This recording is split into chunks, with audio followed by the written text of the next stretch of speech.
ETV ভারতে আপনাদের সকলকে স্বাগত। আপনাদের সঙ্গে আমি নবনীতা, আর আমার সঙ্গে আজকে হিয়া চট্টোপাধ্যায়। নমস্কার। খুব ভালো থেকো। ইটিভি ভারতে স্বাগত। আগে আমি খুব ভালো থেকো বলে দিলাম। হ্যাঁ, বাট ওটা খুব দরকার আমার, কারণ আমি এখন যেই জার্নিটা শুরু করছি তাতে ভালো থাকারই চেষ্টা। হিয়ার বাংলা সিনেমায় পদার্পণ, বাংলা সিনেমায় পা রাখা হলো প্রথমবার। তো এটা কিভাবে হলো, কানেকশনটা কিভাবে হলো? তো আমি রাহুলদাকে চিনি হচ্ছে দিলখুশের সময় থেকে। আমাকে মানে সৃজিত মুখার্জি, সৃজিত দা রাহুলদাকে আমার নাম্বার দিয়েছিল যখন রাহুলদা দিলখুশের জন্য কাস্ট করছিল। তো আমি তখন যাই, অডিশন দিই, কিন্তু নানা কারণে হয়ে ওঠে না। আমার তখন কলেজে এক্সামসও চলছে না, এভরিথিং, তো ওটা করা হয়ে ওঠেনি। তারপর কিছু বছর পর আমি আগের বছর এই সময়ই অ্যাকচুয়ালি রাহুলদা আমাকে একটা ফোন করে যে আমি একটা ছবি করছি, প্রেমের প্রেমের ছবি তখনও বলেনি আসলে, যে আমি একটা ছবি করছি আর আমার মনে হয় এখানে একটা ক্যারেক্টার আছে যেটা তুই ফিট করবি, তো তুই একবার আয়, অডিশন দে। তো আমি গেলাম, গল্প শুনলাম, তারপরে শুনলাম ইটস আ লাভ স্টোরি। তা আমি না অ্যাকচুয়ালি রাহুলদার ফোনটা নেওয়ার আগেই ভেবে নিয়েছিলাম যদি if it's for a film I am doing it, যে ছবি হোক যা চরিত্র হোক আমি করছি, কারণ আমার রাহুলদার সাথে কাজ করার খুব ইচ্ছে ছিল। তো তারপরে ন্যাচারালি যাই, আমি শুনি ইটস এ লাভ স্টোরি, আর আমি সবসময় একটা লাভ স্টোরি করতে চেয়েছিলাম। তো বিকজ আমি হোপলেস রোম্যান্টিক, তো ওইটা শুনে আমি এবার তো আমায় করতেই হবে। তো ন্যাচারালি তারপরে একটা মানে 1 মাস ধরে অডিশন এই করে তারপরে আই থিঙ্ক রোলটায় আমি ফিট করলাম যখন, তখন রাহুল দা বলছে ইউ আর বিদিশা। একদম। তো হিয়া, তোমার কি ছোট থেকে কি মানে ইচ্ছে ছিল অভিনয় করবে? মানে যেহেতু বাড়ির পরিবেশটা একদম সিনেমা ফিল্মি একটা পরিবেশ, শুভেন্দু চট্টোপাধ্যায় ঠাকুরদা, শাশ্বত চট্টোপাধ্যায় বাবা, সেই কারণেই কি আরো বিশেষ করে তোমার মানে অভিনয় আসার ইচ্ছা, যেহেতু ওই আবহে ওই একটা ইয়েতে অ্যাটমসফিয়ারে বড় হওয়া? হ্যাঁ দেখো, ছোটবেলা থেকে আমার এনভায়রনমেন্টটাই হচ্ছে সিনেমা। মানে হয়তো কার্টুন দেখার থেকে বেশি আমি ছবি দেখেছি, মানে ওই ফেজটাও গেছে। আমি আমি জানি না আমি প্রথমবার কখন ক্লাসিক্স দেখা শুরু করেছি। আমার বাবা, আমি যেটা আগেও বলেছি, আমার বাবা আমায় গুপি গাইন বাঘা বাইনের ডায়লগ বলে ঘুম পাড়াতো। আমি ছোট থেকে অরণ্যের দিন রাত্রি হোক, নায়ক হোক, গুপি গাইন বাঘা বাইন হোক, হীরক রাজার দেশে, এই ছবিগুলো দেখে আমি বড় হয়েছি। তো ছোটবেলা থেকে আমার জগৎ, আমার মা শিক্ষিকা, তো পড়াশোনা আর সিনেমা নিয়ে আমার বড় হয়ে ওঠা, মানে এর বাইরে যে কোনো একটা জগৎ আছে ওই ছোট বয়সে তার ওটার জ্ঞান থাকে না। তো মানে যখন অন্য বাচ্চারা ধরো আমারই মানে কিছুটা জ্ঞান হওয়ার পর যখন বুঝলাম কাজটা কি, অন্য বাচ্চারা ভাবতো যে আমার বাবা টিভির ভেতরে ঢুকে গিয়ে অভিনয় করে বেরিয়ে আসে, কিন্তু আমি তো প্রসেসটা জানতাম। তো আমার ভীষণ ফ্যাসিনেটিং লাগতো যে এই বাবা আমার সাথে সেটে গেছি, ধরো আমার সাথে আমার বাবা, কিন্তু যেই ক্যামেরা বললো অ্যাকশন বললো, বাবা তো অন্য কেউ একটা হয়ে যাচ্ছে। তো ওই পুরো ফ্যাসিনেশনটা আই থিঙ্ক আমার ছোটবেলা থেকেই ছিল। এবার আমি ছোটবেলায় ভীষণ একটা শাই বাচ্চা ছিলাম, আমি কারোর সাথে কথা বলতে পারতাম না, মায়ের পেছনে লুকিয়ে থাকতাম। আমি কোনো মানে আমি রিলেটিভসদের সাথেও কথা বলতে পারতাম না, এতটাই শাই ছিলাম, মানে আমার কথা বলতে অসুবিধা হতো। তো ন্যাচারালি কাউকে বলা হয়নি, কিন্তু প্রথমবার একটু সাহস করে আমি মাকে গিয়ে, বিকজ মা আমার বেস্ট ফ্রেন্ড, তো আমি মাকে গিয়ে ক্লাস 7-এ বলেছিলাম যে আমি অভিনয় করতে চাই। দিয়ে আমার অভিনয়টা পুরোপুরি বন্ধ ঘরের পেছনে ছিল, বা আমি ব্যাক স্টেজে কাজ করতাম থিয়েটারে।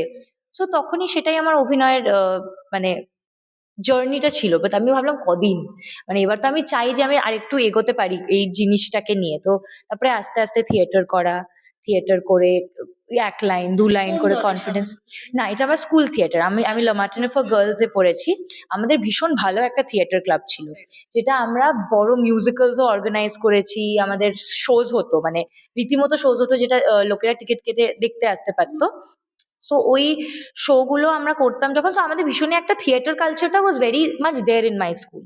তো সেখানে আমি জয়েন করি, দিয়ে আস্তে আস্তে 1 লাইন 2 লাইন করে কনফিডেন্সটা বিল্ড করা। দিয়ে আমার ক্লাস 12-এ আমি প্রথম একটা প্রোট্যাগনিস্টের রোল পাই। সেটা আমার প্রথম একটা মিউজিক্যাল, স্কুল অফ রক বলে একটা মিউজিক্যাল আমরা করেছিলাম সেটা। তারপরে আমি যখন কলেজে ঢুকি, অডিও প্লেস করতাম, কারণ তখন কোভিড এর সময়। তো এখনো ইউটিউবে আছে আমার কয়েকটা অডিও প্লেস। সো সেই অডিও প্লেস করতাম। দিয়ে আস্তে আস্তে আমি এবার আমি প্রপার একটা ট্রেনিং করতে চেয়েছিলাম। তো দ্য বেস্ট দামিনী বেনি বাসু, আমার কাছে বেনিদি ভীষণই ভীষণই কাছের একজন মানুষ। দামিনী বেনি বাসুর কাছে আমি এক্সটেন্সিভলি 2 বছর ধরে ট্রেনিং করি। দিয়ে তারপরে রাহুলদার এই কলটা আসে আর শুরু হয়। বাট ছোটবেলা থেকে এটাই করতে চেয়েছিলাম। হিয়ার মন মানে না কিসে? আমার মন মানে না যখন, আমার মন মানে না, আমার মন মানে না, আমি খুব খেতে ভালোবাসি। তো আমার যখন মানে ঠিক সময় খাবার পাই না বা আমার খুব খিদে পেয়ে যায়, তখন আমার কিছু ভালো লাগে না, তখন আমার কিছুতেই মন মানে না। তো way to his heart is give me food. আমায় খাবার দিলে আমি তোমায় ভীষণ ভালোবাসবো। তো আমার ওটাই মন মানে না। আমার যখন কেউ আননেসেসারিলি কারোর সাথে বাজেভাবে কথা বলে, আমার মন মানে না, একদমই মন মানে না। আর মানে এরকম ভাবে কেউ কেন এরকম কেউ করতে পারে? আর যদি ভালোর দিকে বলি কিসে আমার মন মানে না, হচ্ছে যখন আমার বন্ধুরা আমার সাথে বেশি সময় কাটাতে পারে না, তখন আমার মন মানে না। দাদুর করা কোনো ছবি, কোন ছবিটা ভীষণ পছন্দের? অরণ্যের দিনরাত্রি। আমি ছোটবেলা থেকে আসলে বাবার ওটা ভীষণই একটা প্রিয় ছবি। আর ভানু গোয়েন্দা জহর অ্যাসিস্ট্যান্ট আমার ভীষণ ভালো লাগতো। তো অরণ্যের দিনরাত্রিটা আমি আরো বেশি দেখেছি, কারণ বাবার ওটা ফেভারিট ছবি। তো বাবার যখনই একটু মন খারাপ হতো বা কিছুই হতো, অরণ্যের দিনরাত্রি চালিয়ে বাবা না, যখন বাবার মানে খুব হ্যাপি মুডে থাকতো, যখন মন খারাপ হতো তখন নায়ক দেখতো, আর যখন হ্যাপি মুডে হতো তখন অরণ্যের দিনরাত্রি দেখতো। তো অরণ্যের দিনরাত্রি আমি এতবার দেখেছি, সেটা আমার সত্যি ভীষণই কাছের একটা ছবি। আর ভানু গোয়েন্দা জহর অ্যাসিস্ট্যান্টের মতো মজার একটা ছবি আমার মনে হয় না আর, মানে আমার খুব মজার লাগে ছবিটা। তো আমার ভীষণ ভালো লাগে। তো এই ছবিতেও তো রয়েছে শাশ্বতদা, হ্যাঁ। তো তো বাবার সঙ্গে ছবি, মানে বাবাও রয়েছে কোথাও গিয়ে একটা হ্যাঁ। মনে হয়নি বাবাও আছে? ভালো লাগা বা ভয় লাগা কোনটা ছিল? আমি রাহুল দাকে একটা কথাই বলেছিলাম, যে আমি বাবার সাথে অভিনয় করতে চাই, কিন্তু কয়েক বছর পর।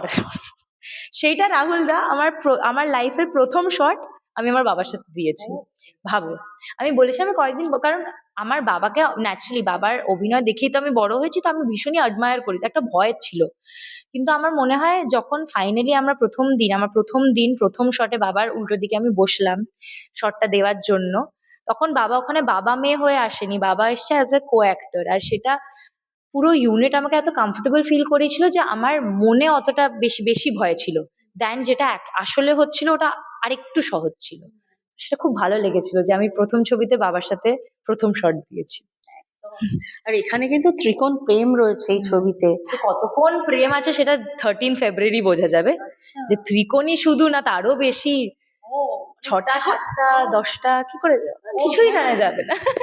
মানে এখানে মন কিন্তু মানে না। হ্যাঁ, বাপরে বাপ, কত কি একেবারে, ও কি ভালো কথা বলে। হ্যাঁ, তো এবার আমি বলবো যে ছবিটা করতে গিয়ে তুমি তো আমাকে বলে যে রাহুল দার সঙ্গে কাজ করার তোমার খুব ইচ্ছে ছিল, কতটা মজা হলো, প্রায় সেম এজে সবাই, তুমি অনেকটা ছোট যদিও, তবু আর কি জেনারেশন তো একই, তো কতটা মজা হয়েছে সেটে? প্রচন্ড মজা হয়েছে আসলে। আমাদের অনেকই লং আওয়ার্স অফ শুট ছিল, মানে আমরা 22 ঘন্টা শুট করেছি, ওরকম বেশ খাটনির শুট ছিল, আমরা সবাই খুব খাটছিলাম, কিন্তু তার মধ্যেও এতটা আমরা মজা করে নিয়েছি কারণ আমাদের পুরো ভাইবটাই ফ্রেশ ছিল, মানে সবাই নতুন, মানে অনেকে নতুন বাট সবাই ইয়াং। তো ওইটার একটা মজাটাই আলাদা হয়। যখন আমাদের সবচেয়ে বেশি মজা হয়েছে পাহাড়ে, প্রথম ছবির আউটডোর শুট যখন পাহাড়ে হয়, ম্যাগি মোমো খেয়েই আমাদের সময়টা কেটে গেল। সে আমরা ব্রেকফাস্টেও ম্যাগি খাচ্ছি, লাঞ্চেও ম্যাগি খাচ্ছি, ডিনারেও ম্যাগি ম্যাগি আর মোমো। তো অনেক আড্ডা দিয়ে মজা করে, যখন আমাদের অনেকটা ট্রাভেল করে যেতে হতো, গাড়িটা একটু থামিয়ে একটু চা খেলাম, দিয়ে আমরা এতটাই টায়ার্ড হয়ে যেতাম যে আমরা সোফায় শুয়ে পড়েছি। আমাদের মানে যিনি মেকআপ আর্টিস্ট ছিলেন তিনি সোফার ওপরে উঠে পড়েছেন, আমাদের মুখটা ধরে মেকআপ হচ্ছে বিকজ আমরা ঘুমোচ্ছি। তো এখন ইন হাইন্ডসাইট খুবই খুবই মজা হয়েছে, আমরা ভীষণ মজা করে একটা ফ্রেশ এনার্জি নিয়ে, আর এতজন যখন ইয়াং থাকে আই থিঙ্ক এনার্জিটা একটা ডিফারেন্ট লেভেলে থাকে, সেটা সত্যি ভীষণ মজা হয়েছে। অপুদা কিছু বলেছে তোমার অভিনয় দেখে, শর্ট দেখে, যে না ঠিক আছে? আর বাবা কিছু বলে না আমায়, আমার বাবা খুব একটা এক্সপ্রেসিভ নয় ফিলিংস ওয়াইজ। তো বাবা জাস্ট মানে টিজারটা দেখেছে, গানগুলো দেখেছে, বাবা মুখে কিছু বলেনি, কিন্তু বাবা বলেছে 13 ফেব্রুয়ারি দেখার পর বলবে ভালো লাগলো না খারাপ লাগলো না কি লাগলো। কিন্তু মন মানে না টাইটেল ট্র্যাকটা দেখে বাবার চোখটা হালকা ছলছল করেছিল, আমি ওটা জাস্ট ওই মুহূর্তটা আমি তুলে নিয়েছি, ওটাই আমার কমপ্লিমেন্ট। অসাধারণ। এবার বলবো হিয়া, তোমার মানে পড়াশোনা কি নিয়ে, মানে ফিল্ম নিয়ে বা কিছু, মানে কি নিয়ে? তো আমার গ্র্যাজুয়েশন হচ্ছে BSc honours in mass communication and ভিডিওগ্রাফিতে, আমি সেন্ট জেভিয়ার্স কলেজ থেকে পড়েছি। আর আমাদের কোর্সটাই এমন যেখানে আমরা মিডিয়া রিলেটেড বা মাস কমিউনিকেশন রিলেটেড সব পড়ি। তো সেটা মিডিয়া হোক, জার্নালিজম হোক, অবভিয়াসলি ছুঁয়ে বেরিয়ে যাওয়া মাস্টার্সে তো আরো হয়, কিন্তু আমাদের মেন ফোকাসটা লাইক যেটা আমাদের থার্ড ইয়ারে ছিল ওয়াজ ডিগ্রি ফিল্ম, মানে আমরা একটা পুরো ছবি নিজেরা বানিয়েছি। তো আমি এডিটিং শিখেছি, আমি সাউন্ড জানি, আমি বুম মাইক ধরতে পারি, আমি সিনেমাটোগ্রাফি শিখেছি, ডিরেকশন শিখেছি, ক্যামেরা শিখেছি, মানে ক্যামেরার অ্যাকচুয়াল ফাংশনিং শিখেছি। তো আমার পুরো পড়াশোনাটা হচ্ছে পুরো ফিল্ম মেকিং নিয়ে। আর তারপরে ন্যাচারালি আমি ন্যারো ডাউন করে অভিনয়টা নিয়ে আরো 2 বছর ওয়ার্কশপ করি, কিন্তু পুরো ছবি আমি একটা কি করে বানাতে হয় সেটা আমি জানি। প্রথমে টেনশনটা নিয়ে বলি, নিশ্চয়ই একটা ভয় তো আছেই যে প্রথমবার একটা কাজ করেছি, সেটা দর্শক দেখবে, তো সেটা নিয়ে একটা নার্ভাসনেস আছে, কিন্তু অনেকটা বেশি এক্সাইটমেন্ট কাজ আছে, কারণ আমাদের টিমটা এত এক্সাইটেড যে ওদের থেকে এক্সাইটমেন্টটা আমার কাছে পৌঁছে যাচ্ছে। তো সেটার জন্য আমরা ভীষণই এক্সাইটেড। আর একটা প্রেমের ছবি, মানে আমি এটা গ্যারান্টি দিতে পারি যে 13 ফেব্রুয়ারি সবাই যখন হল থেকে বেরোবে, ওনারা সবাই একটা ভীষণ ফিল গুড, মানে একটা ফিল গুড ছবি, তো যখন বেরোবে অনেকটা মানে ভালোবাসা নিয়ে বেরোবে, আর সেটা অনেক দিন থাকবে আপনাদের সাথে, তো সেটা আমি গ্যারান্টি করতে পারি। তো এক্সাইটমেন্ট আর টেনশন সব নিয়ে একটা গান হোক, ভালোবাসা কেননা ভালো গান গায়। আমি ভালো গান গাই না, তোমরা আমাকে জাস্ট ভালোবাসা বলে তোমাদের মনে হয় আমার গান ভালো লাগছে, কারণ আমি গান গাইতে পারি না। কিন্তু আমি মন মানে না টাইটেল ট্র্যাকটারই 2টো লাইন গিয়ে দিচ্ছি। তুমিও পারোনি এগিয়ে যেতে, আমি জানি, আমার কথা বাদই দাও, ও মন মানে না, কেউ তো বলে দাও তারে, সে একা থাকা ছাড়া সবই পারে। বাহ, এ বলে ভালো গায় না, কি বলছে। আমি একদম ট্রেন ভয়েস না গো, আমি মোটামুটি সুর সুর একটু আধটু। ডিরেকশন করার ইচ্ছা আছে, মানে ডিরেকশন দেওয়ার ইচ্ছে রয়েছে, যেহেতু তুমি করে হ্যাঁ, আমাদের কোর্সের ডিগ্রি ফিল্মে করেছিলাম ডিরেকশন। এখন আমি পুরোপুরি ফোকাসটা অ্যাক্টিং এ করতে চাই, আর একটু শিখতে চাই, মানে আমার তো মেন এখন শেখাটা পুরোপুরি ন্যারো ডাউন করে অভিনয় শিখেছি। যতটা সেটে থাকবো আর একটু যদি ডিরেকশন শিখতে পারি, নিশ্চয়ই কয়েক বছর পর, হয়তো 10-15 বছর পর আমি ডিরেকশনে নিশ্চয়ই would love to explore that as well. আমার সব করতে খুব ভালো লাগে, অভিনয়টা একটু বেশি ভালো লাগে, কিন্তু নিশ্চয়ই ডিরেকশনে গল্প বলাতে আমার খুব ইন্টারেস্ট, তো সেটা করতে পারি কোনোদিন। বাবাকে কাস্ট করবে নিশ্চয়ই। নিশ্চয়ই 100% I support. Thank you so much, Hiya, all the best for মন মানে না। আচ্ছা, মন মানে না গানটা কিন্তু খুব দারুণ, সেই যে গানটা, সেই গানটা হবে শেষে।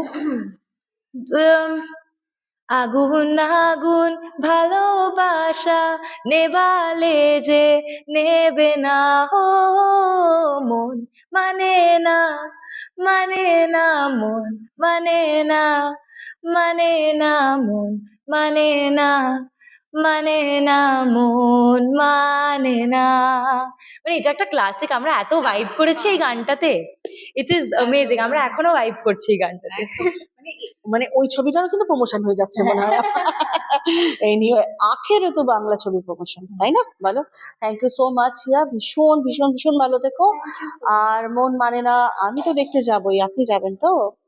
হিয়া বলে দাও দর্শককে, একটু ইনভাইট করে দাও। হ্যাঁ, আমাদের মানে অনেকেরই প্রথম ছবি, আমাদের প্রোডাকশন হাউসের প্রথম ছবি, অনেক ইয়াং মানে ফ্রেশ নতুন অভিনেতা অভিনেত্রীরা মিলে একটা ছবি বানিয়েছি। প্লিজ প্লিজ দেখবেন, ভালোবাসার ছবি, একটা ফিল গুড ছবি, এখানে হাসবেন কাঁদবেন, একটা পুরো জার্নি অফ ইমোশনস হবে এই ছবিটা এক্সপিরিয়েন্স করার সময়। আর এটা একটা বিগ স্ক্রিনে দেখার ছবি, কারণ আমাদের শর্ট গুলোই অত, মানে we have made it larger than life.